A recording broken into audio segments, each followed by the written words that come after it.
Tactic 3 then is account-based marketing.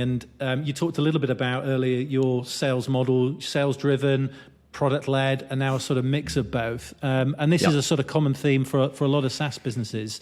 They start selling to sort of SMBs, they raise some money, and then they want to move more into that sort of mid-market or enterprise space. How have you sort of moved into ABM? What's your journey been like, and how is it sort of working for you as you sort of sell into those bigger companies? Yeah, I would say we are still pretty new doing ABM, but we have done a few iterations now learning.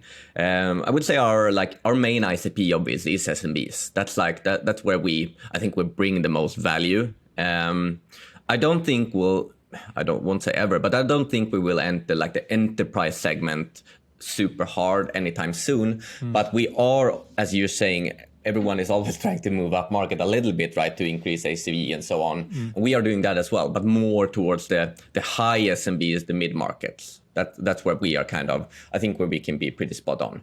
And that is also where we have been, starting to dabble a bit with ABM. We have been very focused, I would say, geographically with our ABM. We have, I would say, one of the few mistakes we did initially when we started were that we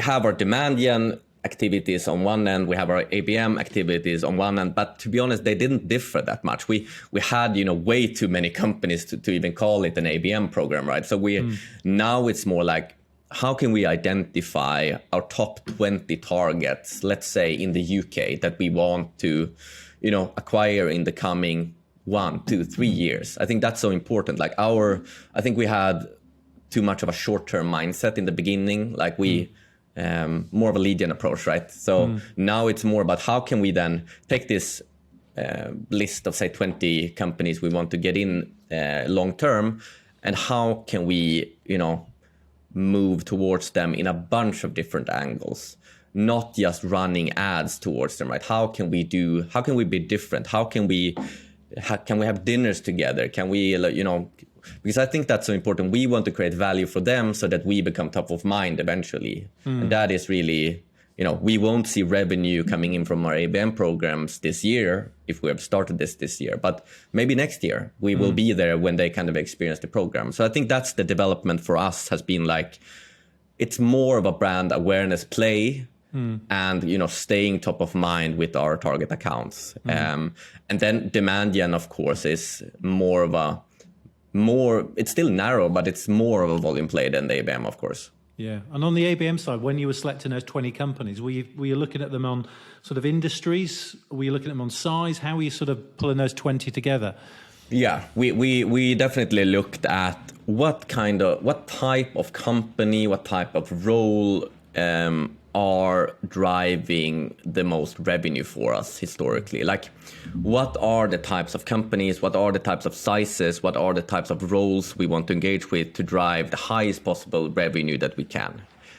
So that was definitely what we did when we looked into this. And then we decided on, okay, we see one industry here, we're going to go for that, because it's we can't talk about several industries at once. No. And that was also a mistake in the first round. We put a bunch of different industries and it became a mess. So that was definitely... It makes it a lot easier, doesn't it? So do you tend to do sort of one-to-one or one-to-few type stuff? Yeah, I would say one to few. Yeah. We are probably... it's a resource question always, I feel like. I would ideally like to do it more one-to-one, because then it would be more targeted, and then it would be more, making specific physical sendouts to a specific company with things, they could get engaged with. I know those are the things we would like to do more, but it's always a resource question, of course. It always is. And do you tend to get your demand gen people to do both then, or do you tend to hire people into ABM specific roles? We actually took a person from the demand team and transformed that role into more of an ABM role. So still in the demand team, but more focusing on these, singular efforts. Yeah, perfect. Makes sense.